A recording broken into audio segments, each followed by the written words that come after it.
من الشيطان الرجيم.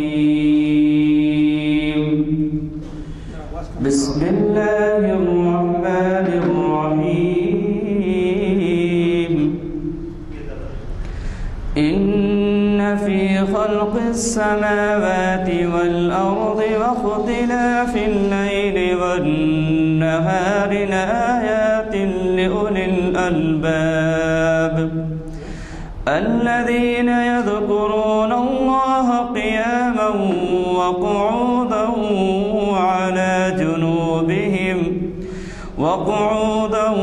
وعلى جنوبهم ويتفكرون في خلق السماوات والأرض ربنا ما خلقت هذا باطلا سبحانك فقنا عذاب النار.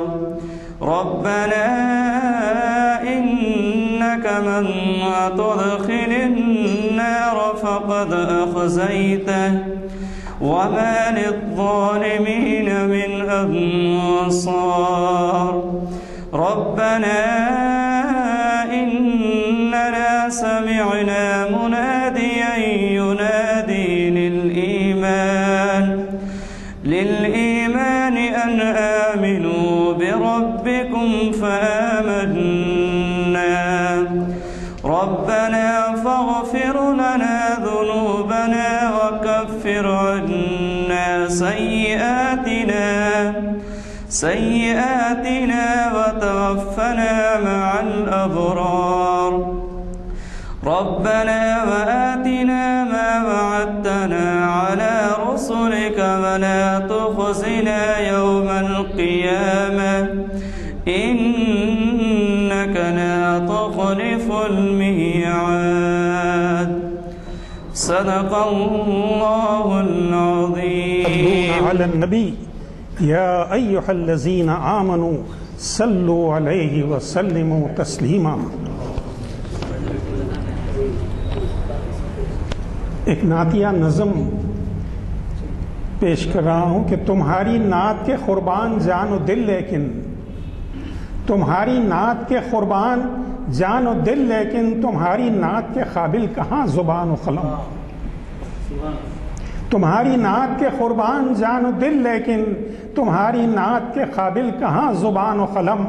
قلم کی نوک پہ الفاظ تو بہت ہیں مگر قلم کی نوک پہ الفاظ تو بہت ہیں مگر ثبوت صدق و معانی کریں کہاں سے بہم. ثبوت صدق و معانی کریں کہاں سے بہم. چڑھی ہوئی ہیں زباں پر کثافتوں کی تہیں. چڑھی ہوئی ہیں زباں پر کثافتوں کی تہیں پھر اس زبان سے کیسے تمہاری نعت کہیں. بس ایک رسم ہے جس کو نبھانے کے لیے بس ایک رسم ہے جس کو نبھانے کے لیے تکلفات سے بزم سخن سجانی ہے. ہمارا سفر کہاں دولت خلوص کہاں. ہمارا سفر کہاں دولت خلوص کہاں. سخن فروش ہیں دادے ہنر کمانی ہیں. سخن فروش ہیں دادے ہنر کمانی ہے. نہ سوز و ساز ہے دل میں نہ آنکھ میں آنسو. نہ سوز و ساز ہے دل میں نہ آنکھ میں آنسو. کھلے ہوئے ہیں عقیدت کے پھول بے خوشبو. کھلے ہوئے ہیں عقیدت کے پھول بے خوشبو. زباں پہ دعوے مہر و وفا بہت کچھ ہوئے. سجی ہوئی ہے درود و سلام کی محفل مگر دلوں میں غم آخرت کا نام نہیں. مگر دلوں میں غم آخرت کا نام نہیں. غم حیات کی چوکھٹ پہ سجدہ ریز ہے دل. جمی ہوئی ہیں نگاہیں نشاط حاضر پر. جمی ہوئی ہیں نگاہیں نشاط حاضر پر. نہ باز پرس کا قطرہ نہ احتساب کا ڈر. نہ باز پرس کا قطرہ نہ احتساب کا ڈر. وہ تم کہ شکر سراپا تھے اپنے رب کے لیے، وہ تم کہ شکر سراپا تھے اپنے رب کے لیے، یہ ہم کہ شکر گزاری سے واسطہ ہی نہیں۔ وہ تم کہ حق کے لیے سر بکف تھے میدان میں، یہ ہم کہ زخم سجانے کا حوصلہ بھی نہیں۔ تمہیں عزیز تھی ہر شے سے عزت اسلام، تمہیں عزیز تھی ہر شے سے عزت اسلام، ہمارے ہاں تو فقط رہ گیا خدا کا نام، ہمارے ہاں تو فقط رہ گیا خدا کا نام۔ بتان قوم و وطن جن کو تم نے توڑا تھا، بتان قوم و وطن جن کو تم نے توڑا تھا، نئے سرے سے انہیں ہم نے پھر تراش لیا، نئے سرے سے انہیں ہم نے پھر تراش لیا۔ کیا تھا تم نے اخوت کا جو محل تعمیر، اسے نفاق کی ضربت سے ہم نے توڑ دیا، اسے نفاق کی ضربت سے ہم نے توڑ دیا۔ ہماری ظلمت شب میں کہیں بھی نور نہیں، ہماری ظلمت شب میں کہیں بھی نور نہیں، طلوع صبح کے آثار دور دور نہیں۔ ہمیں تمہاری غلامی پہ فخر ہے لیکن، ہمیں تمہاری غلامی پہ فخر ہے لیکن، بھلا دیا کہ غلامی کا مدعا کیا ہے۔ وفا کو ایک تخیل بنا لیا ہم نے، وفا کو ایک تخیل بنا لیا ہم نے، ہمیں شعور نہیں مقصد وفا کیا ہے۔ طلب تصور منزل سے ہو چکی محروم، طلب تصور منزل سے ہو چکی محروم، خود اپنی سمت سفر بھی ہمیں نہیں معلوم۔ چڑھی ہوئی ہیں زباں پر کثافتوں کی تہیں، پھر اس زبان سے کیسے تمہاری نعت کہیں۔ پروفیسر انور خان صاحب سے گزارش ہے کہ وہ سامنے تشریف لائیں، سامنے کرسیوں پہ آئیں۔ حضرات، اتفاق کی بات یہ ہے کہ آج تہوار ہے سنکرانت کا، اور ہمارے پاس کی دکانیں دفاتر بند ہیں۔ اب جب کہ ہمارے مہمان تشریف لائے ہیں کشمیر سے، تو ایسے میں خاصی تعداد ہے، لیکن پھر بھی اور تعداد میں اضافہ ہو جاتا اگر چھٹی کا دن نہ ہوتا۔ آپ نے خوش اعلان خیرات سنی حافظ محمد برکت اللہ صاحب ہمارے پیشمام سے، حافظ سفیان صاحب سے۔ تو اب جو ہے کارروائی کا آغاز کرنے سے پہلے آج کے مہمان مقرر کا جو ہمارے پاس خطاب ہے، اس کے روح رواں ہیں آپ کے جانے پہچانے مقرر جو یہاں تشریف فرما ہیں، اور جن سے آپ اچھی طرح سے واقف ہیں، کیونکہ ابھی تک آپ نے کئی محافل، شاید 150 محافل سے خطاب کیا ہے۔ تو میں یہی کہوں گا کہ وہ آئیں اور ہمارے آج کے خصوصی مقرر کو شہنشی پر بلائیں اور ان کا تعارف کرائیں۔ تشریف لائیں، ادھر سے کرسی لائیں۔ آج کے جو مقرر ہیں پروفیسر ڈاکٹر حمید اللہ مرادی صاحب، علمی اور ادبی حلقوں میں آپ کو حمید نسیم رفیع آبادی کے نام سے جانا جاتا ہے ساری دنیا میں۔ یہ ہماری بہت خوش قسمتی ہے کہ شہر حیدرآباد میں ایسی بڑی عالمی لیول کی شخصیت یہاں آئی، اور کل ہم نے اقبال اکیڈمی میں آپ کا ایک توسیعی لیکچر منعقد کیا تھا، اور اس کا عنوان تھا کہ عصر حاضر میں تفہیم اقبال اجتہاد کی روشنی میں، اور الحمدللہ ہم نے استفادہ کیا۔ یوٹیوب پہ بھی ہزاروں سامعین نے ناظرین نے اسے دیکھا۔ پروفیسر صاحب کا تعلق کشمیر سے ہے، اور آپ نے علی گڑھ مسلم یونیورسٹی سے اسلامیات میں تعلیم حاصل کی، اس کا JNU سے وابستہ رہے، اور پھر کشمیر یونیورسٹی کے Shah Hamdan institute of Islamic studies کے وہ چیئرمین رہے، اور آپ ہی کی دعوت سے مجھے 2012 میں کشمیر جانے کا موقع ملا تھا، اور وہاں آپ کی محبت ایک، اور سید علی ہمدانی سے چونکہ میری ایک نسبت ہے خاص روحانی، تو اس لحاظ سے حضرت سے بھی نسبت ہماری قائم ہو گئی، اور ایک مکمل بین الاقوامی شخصیت ہیں آپ کی 50 سے زیادہ کتابیں ہیں اسلامی موضوعات پہ، فلسفے پہ، سوشیالوجی پہ، اقبالیات پہ، اور کچھ تو کتابیں اس طرح کی ہیں کہ وہ اپنے سبجیکٹ پہ اتھارٹی کہلائی جا سکتی ہیں۔ پروفیسر صاحب دنیا بھر کی اب تک 50 یونیورسٹیوں اور تعلیمی اداروں میں بڑے جو ایجوکیشن انسٹیٹیوٹ ہیں اس میں مخاطب کر چکے ہیں، اور آپ کو خاص طور پہ دنیا کے کئی ممالک میں جو بڑے سیمینار ہوتے ہیں اس میں آپ کو صدارت کے لیے بلایا جاتا ہے۔ الحمدللہ ترکی میں نورسی اسٹڈیز پہ تو آپ کو اتھارٹی تسلیم کیا جاتا ہے، اور اسی طرح سے ایران میں بھی آپ کا ایک بہت بڑا مقام ہے، اور ملیشیا، انڈونیشیا جو انٹیپڈ ایریاز ہے پچھلے 4-5 سال سے اس پہ بھی قبضہ ہو گیا ہے حضرت کا، اور وہاں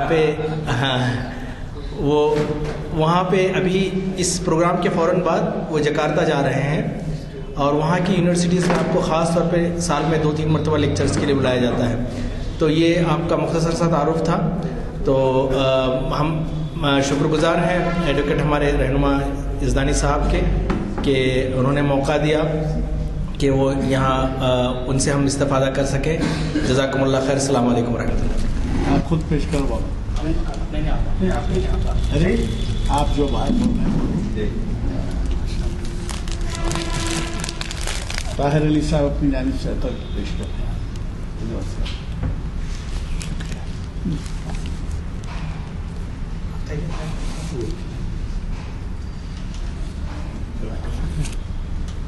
ادھر آئیے،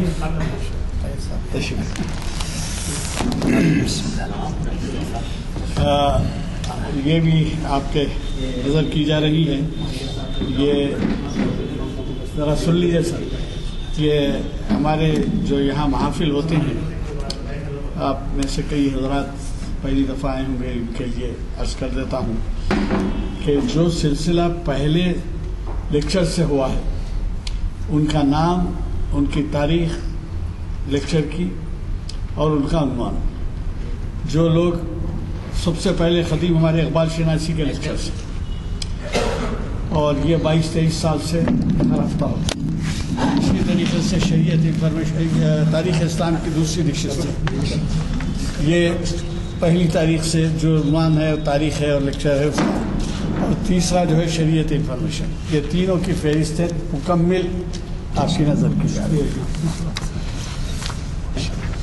اور کل ان کا خطاب ہو چکا ہے۔ اس کے باوجود اللہ کے فضل سے پورا حال بھر چکا ہے، جبکہ چھٹی کا دن ہے اور یہاں بازار بند ہے، اور ایک فلان تک مسلمانوں کے گھر نہیں ہے۔ اللہ کے فضل سے استفادے کے لیے ہماری خاطر خواہ تعداد موجود ہے۔ دیکھیے، آپ جو مخاطب کر رہے ہیں، پہلے تو یہ کہ جیسے ذکر کیا جا چکا ہے، آپ ہیں پروفیسر ڈاکٹر حمید اللہ مرازی، یہ کشمیر سے تعلق رکھتے ہیں، اور انہوں نے بہت اہم عنوان لیا ہے عصر حاضر میں شریعت اسلامی کی تشریح و توضیح اور اجتہاد۔ یہ تشریح اور توضیح تو عام طور پر جانے جاتے ہیں، اجتہاد کا لفظ اتنا کامن نہیں ہے، لیکن وہ آپ کے واضح ہو جائے گا جب آپ کا خطاب ہوگا انشاءاللہ تعالی۔ 5 منٹ کم 6 تک آپ اپنی تقریر کا سلسلہ جاری رکھیں گے، چونکہ اذان اور وضو کا وقت ہوتا ہے، اس لیے وہ خطاب آپ کا بحالت مجبوری ختم کیا جائے گا، باوجود اس کے کہ آپ کو گھنٹوں میں سنیں تو وہ کم رہے۔ رسول کریم اما بعد، جناب یزدانی صاحب، جناب نیر صاحب، جناب نشتر صاحب، جناب انور صاحب، معین صاحب، اور میرے عزیز دوست ایاز شیخ صاحب، مجھے کافی خوشی ہے کہ آج میں ایک اہم موضوع پر اتنے اعلیٰ دماغ حضرات کے سامنے کچھ عرض کرنا چاہتا ہوں۔ حیدرآباد بہرحال ایک علمی شہر رہا ہے، وہ کسی کو چارہ نہیں، مفر نہیں تھا یہاں آنے سے، اقبال کو بھی نہیں تھا، اور پھر اس شہر نے جن لوگوں کو پیدا کیا ہے انہوں نے دنیا میں اپنا نام تو روشن کیا ہی حیدرآباد کر کے۔ ڈاکٹر حمید اللہ صاحب، پروفیسر سید وحید الدین صاحب، عالم خنویری صاحب، بہت سارے نام ایسے ہیں، اور علمی لحاظ سے بھی کوئی کمی نہیں رہی ہے ماشاءاللہ۔ رضی الدین صاحب، ان کا بہت سارے ہزاروں، مطلب ہزاروں کی تعداد میں اگر ان کے نام گنوائیں گے تو 1 گھنٹہ لگ جائے گا، اس میں زیادہ ہی بلکہ. بہرصورت آج کا جو موضوع ہے وہ اجتہاد کے بارے میں. تو یعنی شریعت اسلامی کی موجودہ دور میں توضیح کیسے کی جائے، تشریح کیسے کی جائے، اور اجتہاد کا مفہوم کیا بنتا ہے. سب سے پہلے ہمیں یہ دیکھنا پڑے گا کہ شریعت اسلامی کیا ہے. ہم جانتے ہیں ماشاءاللہ آپ لوگ سب صاحب علم ہے، لیکن بہرحال تعارف کے لیے تو ضروری ہوتا ہے جب ہم کوئی چیز ڈیفائن کرنا ہوتا ہے. شریعت اسلامی اللہ کی نازل کردہ وہ شریعت ہے جو قرآن حدیث کی روشنی میں ہمیں ملی ہے، پھر وہ پوری دنیا کے لیے اور مسلمانوں کے لیے ایک مشعل راہ بن چکی ہے. اب اس شریعت کی روشنی میں جو مسائل پیدا ہوتے ہیں ان کا حل بھی اللہ تعالیٰ نے ہمارے لیے جو ہے مہیا کر دیا ہے. اب چونکہ کوئی نبی نہیں آئے گا، کوئی رسول نہیں آئے گا. الیوم اکملت لکم دینکم واتممت علیکم نعمتی ورضیت لکم الاسلام دینا. تو پھر جو مسائل پیدا ہو جائیں گے زمانے کے نئے، تو ان کا حل کیسے ہو؟ تو اس کے لیے اللہ تعالیٰ نے ایک انتظام کیا ہے کہ مسلمانوں میں ایسے علماء کو، ایسے صلحاء کو، ایسے مفکرین کو اللہ ہر زمانے میں پیدا کرتا ہے جن کو مجدد کہا گیا ہے. حدیث میں آیا ہے کہ ہر صدی کے آخر میں ایک مجدد پیدا ہوتا ہے، یجدد اللہ دینہ، وہ مسلمانوں کے دین کو دوبارہ تجدید کر کے اپنے ڈگر پہ لاتا ہے. اور جو بھی انحرافات یا جو بھی خامیاں لوگوں نے پیدا کی، شریعت میں کوئی خامی نہیں ہے. الیوم اکملت لکم مکمل ہو چکی ہے، نعمت کمپلیٹ ہو گئی، اتمام نعمت بھی ہو چکا ہے، تکمیل دین بھی ہو چکا ہے. اور اب کوئی پیغمبر آنے والا نہیں ہے، کوئی نبی آنے والا نہیں ہے. دجال تو آئیں گے، بہرحال دجالون قذابون وہ آئیں گے، 40 کے قریب حدیث میں ذکر آیا ہے. بہرحال اس پہ میں اس وقت بحث نہیں کروں گا. لیکن نبی کوئی نہیں آئے گا، پیغمبر کوئی نہیں آئے گا. تو پھر دین کا جو اللہ تعالیٰ نے قیامت تک قائم رکھنے کا انظام اس نے بتایا کرنے کے لیے، تو اس کی صورت کیا ہو سکتی ہے؟ اس کے لیے اللہ تعالیٰ نے اجتہاد کا دروازہ مسلمانوں کے لیے کھلا رکھا ہے. پھر احادیث کے ذریعے سے جو اس کی تائید ہوتی ہے. اور فرض آپ رسول اللہ نے فرمایا ان الحاکم اذا اجتہد فاصاب فلہ اجران وان اجتہد فاخطأ فلہ اجر او کما قال، کہ جب ایک حاکم یا ایک مجتہد اجتہاد کرتا ہے اور صحیح اجتہاد کرتا ہے اس کو ڈبل اجر ملے گا، اور اگر اجتہاد کرتا ہے پھر بھی غلطی کرتا ہے تو پھر بھی 1 اجر ملے گا. اتنی زیادہ حوصلہ افزائی کی گئی. اور آپ کو یہ پتہ ہونا چاہیے کہ جب حضرت معاذ بن جبل رضی اللہ عنہ کو بھیجا جا رہا تھا یمن کی طرف، تو نبی کریم صلی اللہ علیہ وسلم نے ان سے ایک سوال پوچھا، بما تقضی، آپ کیسے فیصلہ کریں؟ فرمایا بکتاب اللہ بسنت رسولی، اللہ کی کتاب کو دیکھ کے میں فیصلہ کروں گا، اور اللہ کی کے رسول صلی اللہ علیہ وسلم کی شریعت کے سنت کو، احادیث کو دیکھ کے میں فیصلہ کروں. تو اللہ رسول سے پوچھا کہ اگر وہاں نہیں ملے گا تو کیا کرو گے؟ فرمایا فاجتہد برائی ولا آلو، میں اپنی رائے سے اجتہاد کروں گا اور کوئی کوتاہی نہیں کروں گا. تو یہ بہت بڑی ایک زبردست سند ہے اجتہاد کے لیے. اور پھر یہ جو فرمایا گیا کنتم خیر امۃ اخرجت للناس شہداء علی الناس، قیامت تک جتنے لوگ آئیں گے ان سب پر ہمیں گواہی دینی ہے، ہم ان کے لیے وٹنس ہے، ان تک ہمیں دین پہنچانا ہے، دین کی ایک ایک بات پہنچانی. فلیبلغ الغائب شاہد، جو یہاں پر موجود ہیں حجۃ الوداع کے موقع پر ان سے کہا گیا وہ ان لوگوں تک پہنچائے جو یہاں موجود نہیں ہے، اور یہ آواز قیامت تک کے لیے ہے. جن تک وہ آواز پہنچی ہے اللہ کے رسول صلی اللہ علیہ وسلم کی، اللہ کے دین کی، اب ان کی ذمہ داری ہے دوسروں تک پہنچائے. بلغوا انی ولو آیہ، ایک آیت بھی یاد ہو تو دوسروں تک پہنچا دو، کیونکہ یہ امت جو ہے امت دعوت ہے، کو دعوت دینی ہے. اور علماء جو ہے ان کے رہنما ہیں. اور پھر کچھ احادیث میں جو ہے علماء امتی کا انبیاء بنی اسرائیل کا ذکر بھی آیا ہے. میری امت کے علماء بنی اسرائیلی پیغمبروں کی طرح ہے، انبیاء کی طرح ہے. تو جو کام انبیاء کرتے تھے بنی اسرائیل کی وہ علماء کو کرنا ہے. یہ درجہ ہے اسلام میں علماء کا اور مجتہدین کا اور مجددین کا. تو اس طرح سے جو ہے اجتہاد کا جو ہے دروازہ بند نہیں ہوا ہے. اب بند کرنے کی کوشش کی گئی تھی، مجبوریاں تھی کچھ، جب بغداد پہ حملہ ہوا اب جو بچا کھچا مسلمانوں کے پاس سرمایہ تھا اس کی حفاظت ضروری تھی۔ بعض لوگ امام غزالی پر الزام لگاتے ہیں کہ اس نے جو ہے اجتہاد کا دروازہ بند کر دیا۔ میں نے امام غزالی پر کام کیا، پوری زندگی صرف کی، ریسرچ کیا ہے، میرا پی ایچ ڈی سب کچھ انہیں پر ہے۔ تو امام غزالی تو بڑے مجتہد تھے، اتنے بڑے مجتہد میں کیا بتاؤں، آپ تو جانتے ہیں، کہنے کی ضرورت ہی نہیں۔ اور ان کی المستصفیٰ جو ہے فقہ میں جو ہے سب سے بڑی کتاب مانی جاتی ہے، اصول فقہ میں، شافعی فقہ میں۔ اور اس کے علاوہ بھی ان کے اتنے سارے کارنامے، احیاء علوم الدین دیکھیے آپ، اور بھی باقی جو ان کے کارنامے ہیں تو علمی کارنامے، تو اس میں ہر جگہ انہوں نے جو ہے اجتہاد کی وکالت کی ہے، اور وہ تقلید کے بڑے زبردست مخالف ہیں، اور کہیں پر وہ باقلانی کی بھی مخالفت کرتے ہیں۔ پھر کہتے ہیں کہ بھائی لوگ اگر مجھے کہیں گے آپ نے کیوں اشاعرہ کی مخالفت کی، آپ تو خود اشاعری تھے، تو کہا کہ اس میں کیا حرج ہے، اگر کوئی ضرورت پڑی تو کریں گے۔ تو اشاعرہ سے جو پہلے، اس لیے اگر میں ان کی مخالفت کر رہا ہوں کہ وہ مجھ سے پہلے تھے اس لیے ٹھیک تھے، تو ان سے پہلے تو معتزلہ تھے، پھر وہ بھی ٹھیک تھے۔ زبردست بات پیش کر رہے ہیں۔ تو بہر صورت میں یہ عرض کر رہا ہوں کہ یہ کہنا ہے کہ بھائی اجتہاد کا دروازہ بند ہو گیا، بند تو ہو ہی نہیں سکتا ہے۔ جب دین قیامت تک کے لیے ہے تو اجتہاد بھی قیامت تک کے لیے ہے۔ اور رسول اللہ نے تو بہرحال فرمایا اپنے صحابہ کو بھی، اور خاص طور سے معاذ بن جبل کو۔ اور پھر جو یہ حدیث آئی ہے کہ جب حاکم جج فیصلہ کرتا ہے، اجتہاد کرتا ہے، اگر صحیح کرتا ہے تو اس کو ڈبل اجر ملے گا، اگر صحیح بھی نہیں کرتا ہے پھر بھی آدھا اجر ملے گا۔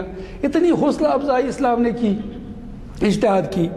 تو اس لیے اب اجتہاد کے سورسز کیا ہے؟ ایک قرآن ہے۔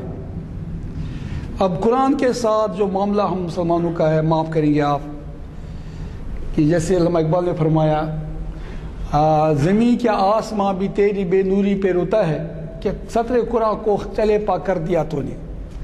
قرآن میں اتنے مسائل کا حل اللہ نے پیش کیا ہے، تبیان لکل شیء، تمام چیزوں کے لیے بیان ہے قرآن میں۔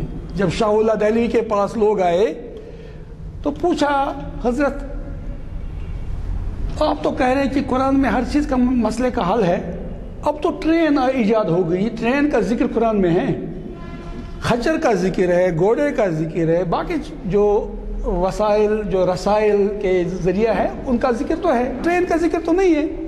آپ نے فرمایا وہ تو پڑھیے وَيَخْلُقُ مَا لَا تَعْلَمُونَ، اللہ وہ چیزیں بھی پیدا کرے گا جو تم ابھی جانتے۔ ابھی تو ٹرین آئی، پتہ نہیں اور کیا کیا چیزیں آئے گی۔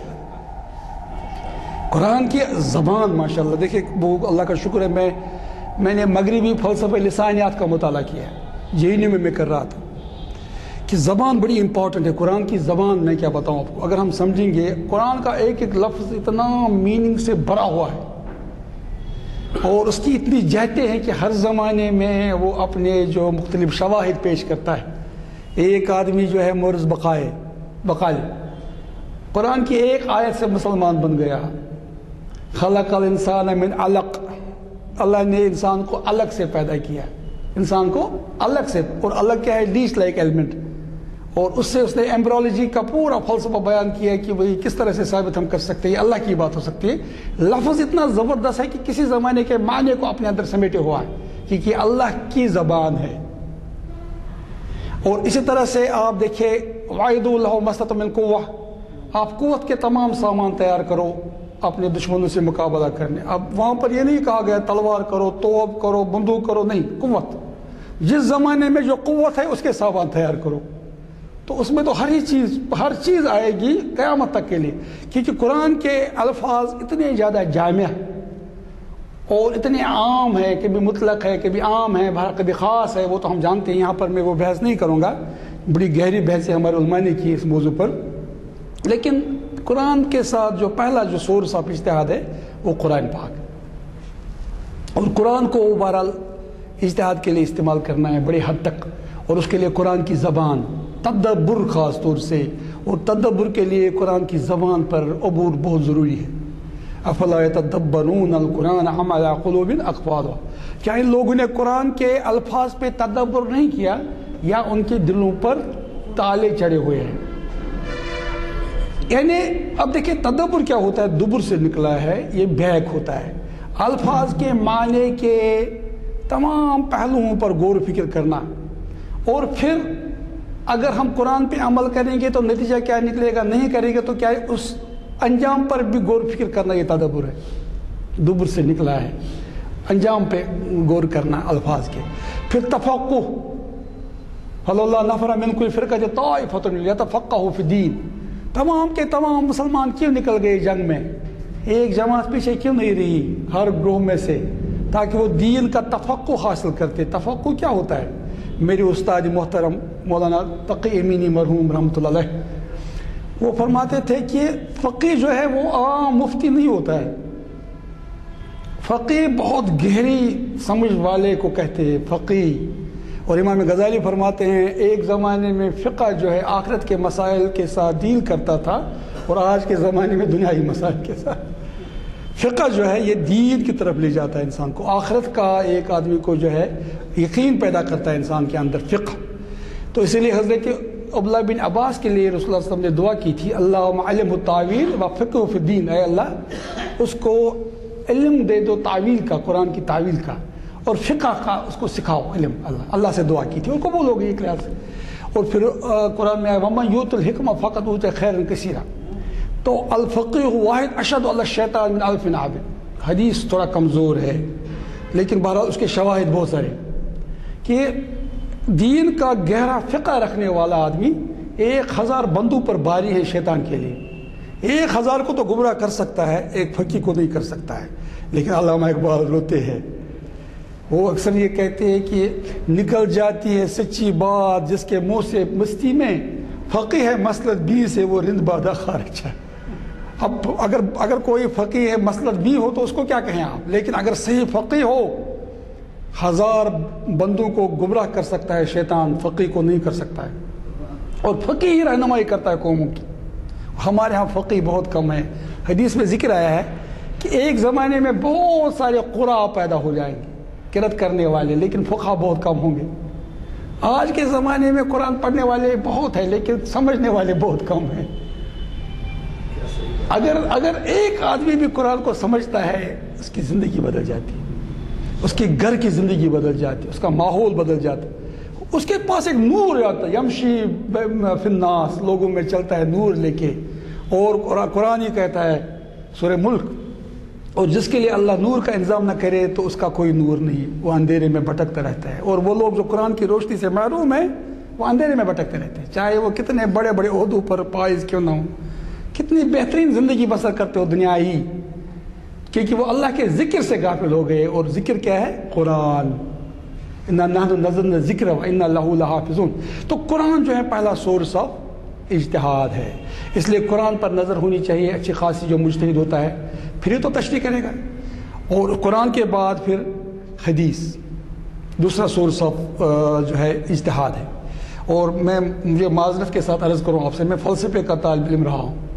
میں نے JNU میں ویسٹرن فلسفی پڑھی ہے، برٹن رسل پڑھا ہے، مارکس پڑھا ہے، سارتر پڑھا ہے، جتنے بڑے بڑے نام ہیں سب کو پڑھا. اور ہمارے 2 لفظ پڑھنے والے کچھ لوگ جو ہے وہ حدیث کا انکار کرتے ہیں، منکر حدیث بنتے ہیں، کہتے ہیں قرآن کافی ہے. حالانکہ حدیث میں رسول اللہ نے فرمایا ایک زمانہ آئے گا ایک آدمی ٹھیک لگا کے بیٹھا ہوگا تکیے کے ساتھ، پھر کہے گا کفینا بکتاب اللہ، ہمارے لیے اللہ کی کتاب ہی کافی، یعنی ہمیں حدیث کی ضرورت. تو رسول اللہ نے فرمایا اللہ ان اوتیت القرآن ومثلہ معہ، بے خبردار مجھے اللہ کا کلام دیا گیا یعنی قرآن، اور اس کے ساتھ اسی جیسی ایک چیز یعنی حدیث. میں نے ایک بار جو ہے سوال پوچھا تھا غامدی صاحب سے، جاوید غامدی صاحب پاکستان کے ہیں، اب تو ملیشیا کے ہو کے رہ گئے. تو بہر صورت میں نے ان سے سوال پوچھا تھا، ٹیلی کانفرنس تھی کشمیر میں، تو ان کے ساتھ بات میں نے کہا کہ یہ بتا اذا قضى اللہ ورسولہ امرا ان یکن لهم خیرا، کہ قرآن میں آیا ہے کہ جب اللہ اور اللہ کا رسول فیصلہ کرے، یہ بتایا کہ اللہ کا رسول فیصلہ کرے. اگر قرآن ہی سب کچھ ہے تو رسول اللہ کیوں فیصلہ کریں گے؟ تو جواب دینے کی کوشش کی لیکن مطمئن میں نہیں ہوا. وہ کہتے ہیں بھائی خبر احاد کو نہیں مانتے ہو، کہتے ہیں کہ سنت جو ہے سنت ابراہیم ہے. تو اور اگر کچھ ثابت ہوتا ہے تو وہ 26 مسئلے شریعت کے، باقی کوئی مسئلہ حدیث صدی سے معلوم نہیں ہوتا ہے. میں تو کہتا ہوں اگر آپ صلات کا لفظ لے لیں گے، ذرا اس کے معنی بتائیے مجھے.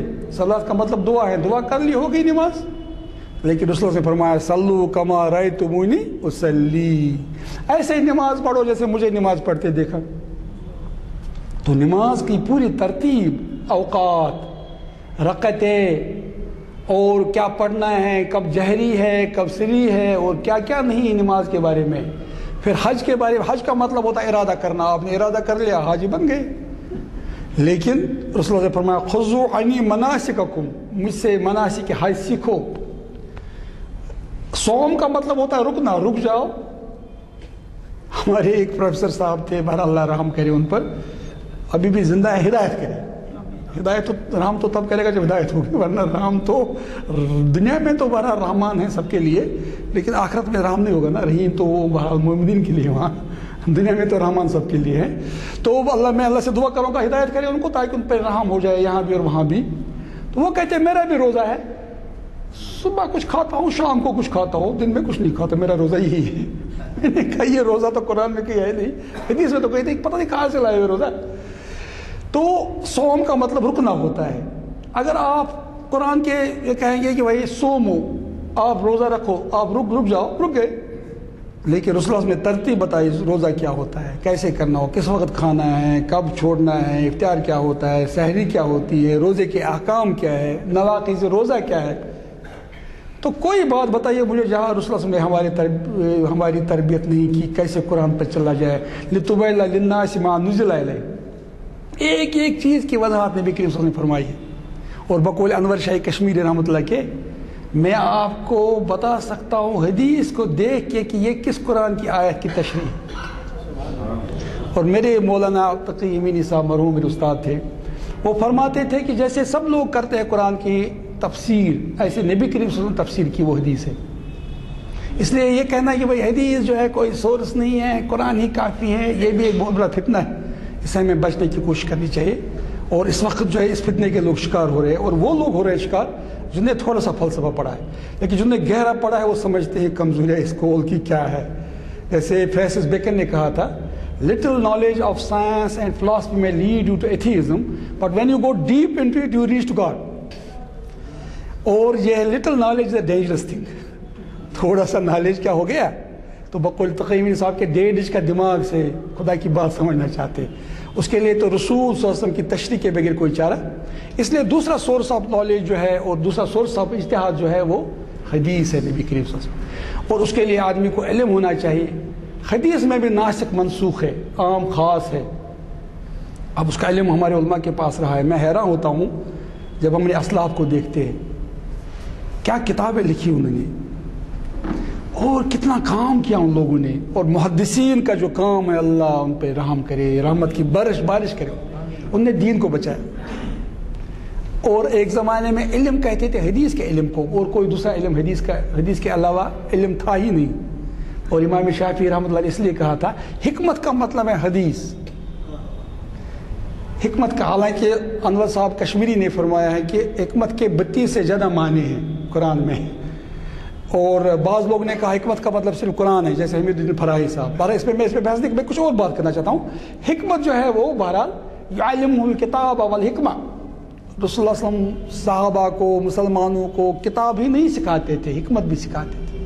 میں اس پہ بہت غور کر رہا تھا. ہم کبھی کبھی حکمت کہتے ہیں کہ اس کو طب کو بھی حکیم صاحب حکمت کرتے ہیں، ہے نا.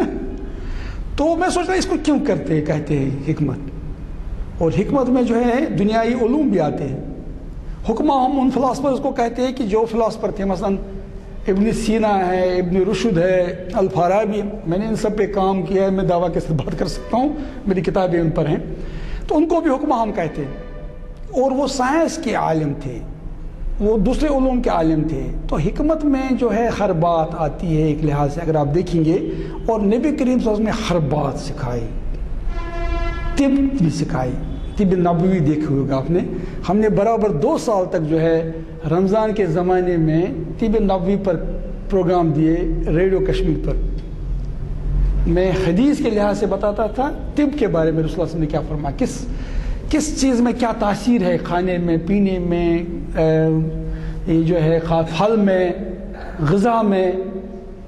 تو وہاں بھی ایسی ترتیب اور ایسی رہنمائی، دنیا کے معاملات میں ایسی ترتیب. جب لڑائی ہوگی، خندق کی لڑائی ہوگی، چاروں طرف سے گھیرے گئے صحابہ، اب کوئی مفر نہیں ہے، کہاں جائیں.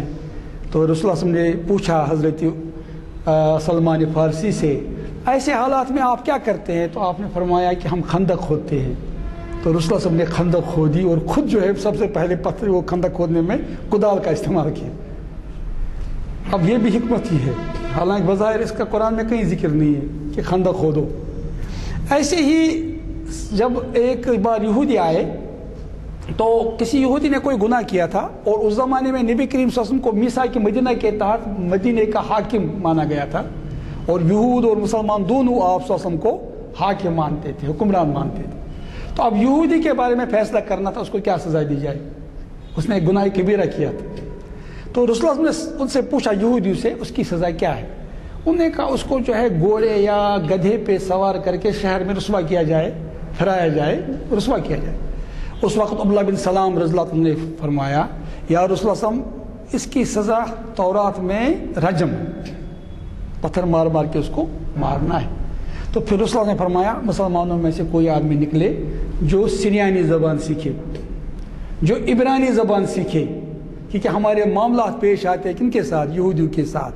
آج ہم پابندی لگاتے ہیں انگریزی پڑھنے پر، سمجھ میں میرے نہیں آتا یہ کہاں سے لاتے ہیں ہمیں چیزیں. سب زبانیں اللہ کی زبانیں ہیں.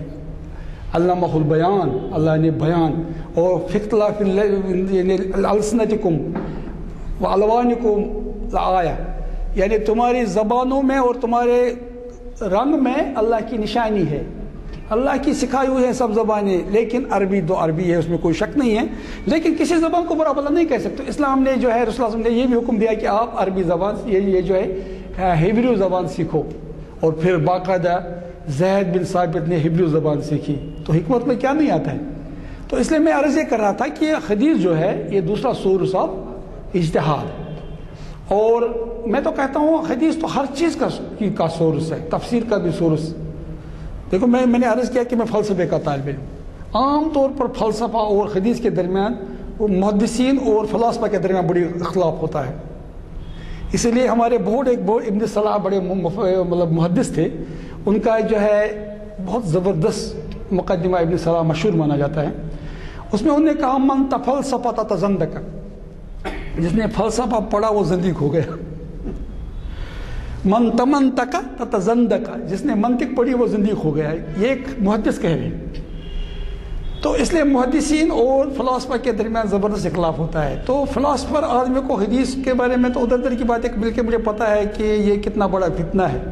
حدیث کے بغیر کوئی دین ہے نہیں. انا حاصل اسناد دین، یہ حدیث کی روایتیں دین ہے. اس لیے دیکھو کس سے حاصل کر رہے ہو. تو اس لیے دوسرا سورج جو ہے حدیث ہے. اور تیسرا اس کے بعد جو ہے اس کی روشنی میں حدیث اور قرآن اور حدیث کی روشنی میں پھر اجماع، اور پھر جو نئے نئے حالات پیدا ہو جائے قرآن حدیث اور اجماع کی روشنی میں قیاس کرنا انالوجی کے لیول پر. اور ہر طرح کے حالات پیدا ہو جائیں گے. میں ایک بار سفر کر رہا تھا، جو ہے ایران سے آ رہا تھا واپس، جہاز میں بیٹھا، اب نماز پڑھنی ہے. اب ایک زمانے میں لوگ اونٹ پہ سفر کرتے تھے، اب کبھی اونٹ یہاں گیا کبھی وہاں گیا، تو اس زمانے کے لیے احکام تھے. اب آج کل ایک آدمی جہاز پہ سفر کر رہا ہے، کبھی جہاز ادھر جا رہا ہے کبھی ادھر جا رہا ہے، تو نماز کیسے پڑھے؟ تو قیاس کیا جائے گا جو پہلے اعمال اس قسم کے ہوئے ہیں، ہمارے پاس کوئی نہ کوئی اس کا ثبوت ہے. یا مثلا آپ اجتہاد کیا، حضرت عمر رضی اللہ عنہ نے جب تراویح کا مسئلہ تھا، تراویح کا مسئلہ کیا تھا کہ پڑھیں گے تراویح یا نہیں، کیونکہ رسول اللہ نے 3 دن ہی پڑھا تھا تراویح. اور پھر اس کے بعد جو ہے لیکن حضرت عمر رضی اللہ عنہ نے سب کو جمع کر دیا کہ ہم تراویح پڑھ سکیں، کیونکہ ہمارے پاس اس کی بنیاد تھی، عمل تھا. تو اس کی بنیاد پر، اور یا قرآن کو جمع کرنا ہے. اب آپ کو پتہ ہے میں نے میری کتاب ہے تاریخ نزول قرآن کے نام سے ایک چھوٹی کتاب ہے. تو مطلب جب بڑا اختلاف پیدا ہو گیا، یمامہ میں بھی پہلے بہت سارا قرآن کو شہید کیا گیا. پھر آذربائیجان میں جو مسلمان جہاد کر رہے تھے تو وہاں پر کچھ لوگ اختلاف کر رہے تھے قرأت، کیسے پڑھیں، ایسے پڑھے ویسے پڑھے، یہاں تک کہ بات بہت آگے بڑھ رہی تھی. تو اس وقت جو حضرت عثمان غنی رضی اللہ عنہ نے تمام صحابہ کو جمع کیا ایک قرأت پر، کیونکہ اس کی روایت رسول اللہ نے شروع کی تھی، کیونکہ آپ کے زمانے میں قرآن جمع ہونا شروع ہوا تھا. تو اس لیے اس طرح سے قیاس کی باتیں ہوئی. تو اب چونکہ اس وقت میرے پاس کم ہے، تو میں عرض یہ کرنا چاہوں آج کے زمانے میں اجتہاد کا کیا بدقسمتی کا مقام یہ ہے کہ ہم لوگوں نے اجتہاد کے بارے میں زیادہ سوچا نہیں، لیکن اجتہاد ہو رہا ہے اس وقت. مجھے خوشی اس بات کی ہے کہ عالمی فقہ جو ہے فقہ اسلامی کام کر رہی ہے. یہاں بھی بڑی اچھی فقہ اکیڈمی ہے دلی میں. اور جب بھی کبھی مسئلے پیدا ہو گئے تو مسلمانوں نے اجتہاد کیا, لیکن جس بڑے پیمانے پہ ہونا چاہیے تھا اس طرح سے نہیں ہوا, جس کی شکایت علامہ اقبال نے فرمائی ہے کہ مسلمانوں کو اجتماعی اجتہاد کرنا چاہیے.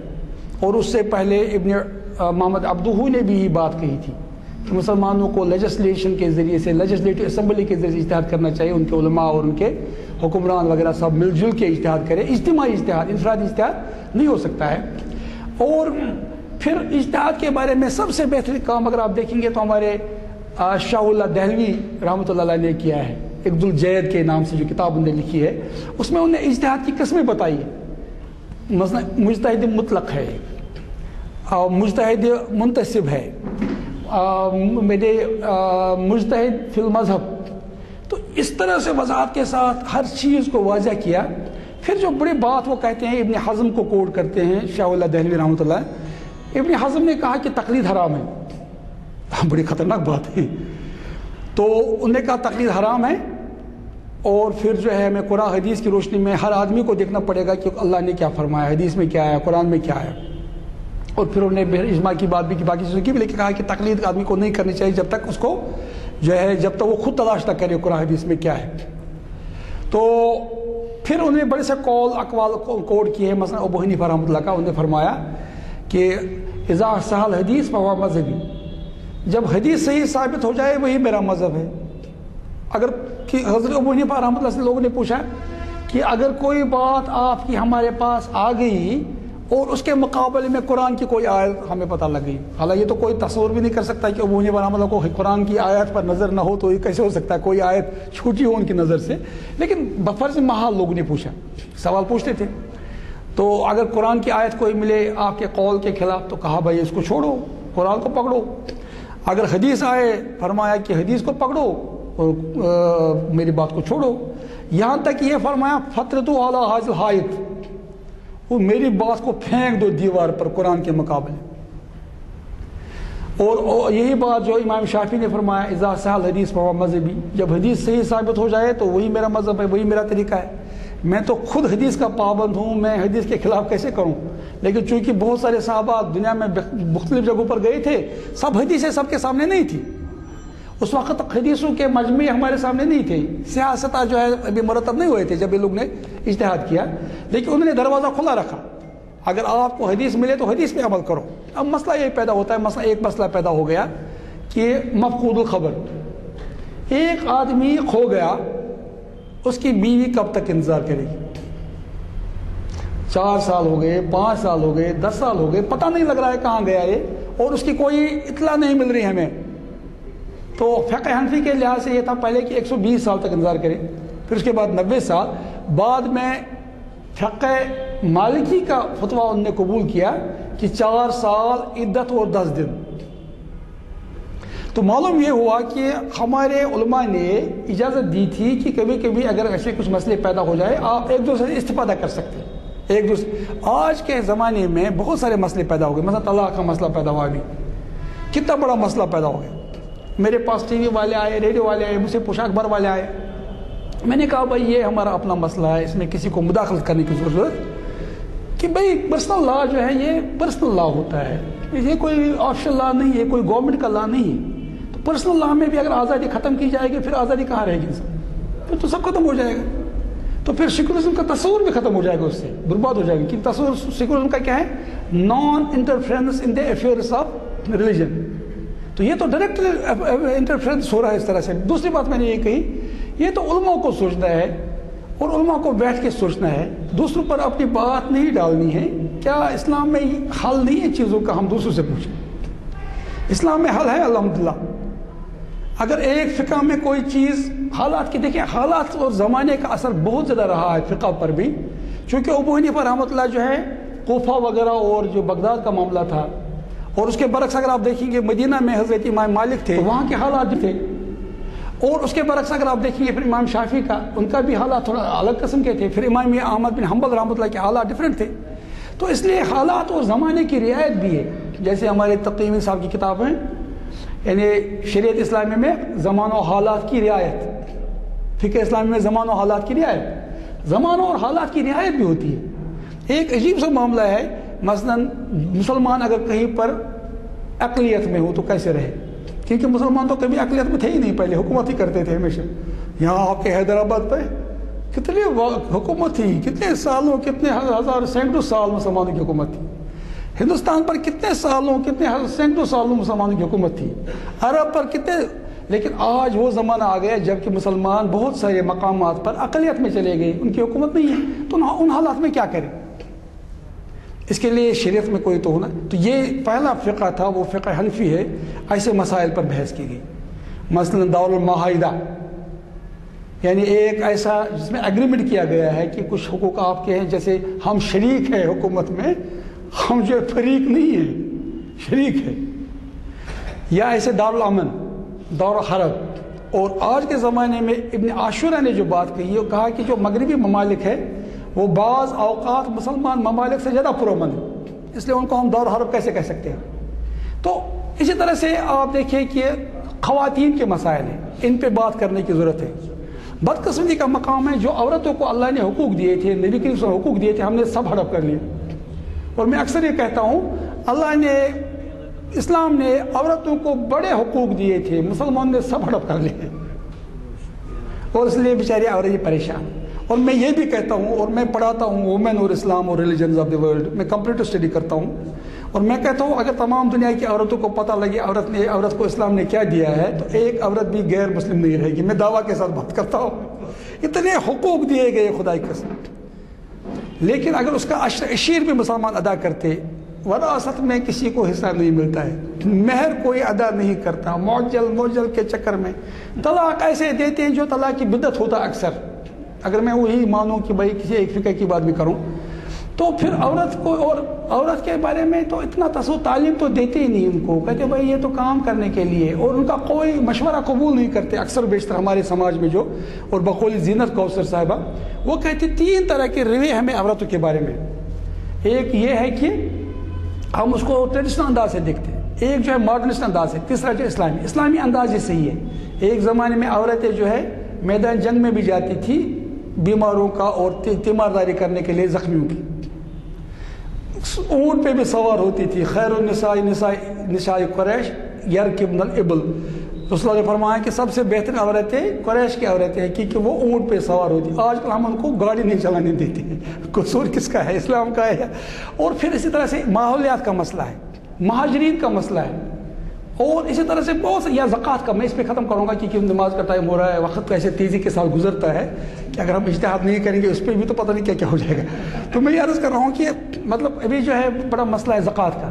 زکوٰۃ کے 8 مد ہے، اور میں آپ سے کہتا ہوں کہ اگر تمام مسلمان فیصلہ کریں ہم زکوٰۃ دیں گے تو کوئی آدمی بھکاری نہیں رہے گا، بھوکا نہیں رہے گا. اور اس میں آپ جو ہے تعلیم کے لیے، آپ بزنس کے لیے لوگوں کو لون دے سکتے ہیں، شادی کے لیے لون دے سکتے ہیں، شادی کروا سکتے ہیں لوگوں کی. میں نے یہ لیکچر دیا تھا وہاں پر انڈونیشیا میں، اسی پہ میرا لیکچر تھا وہاں.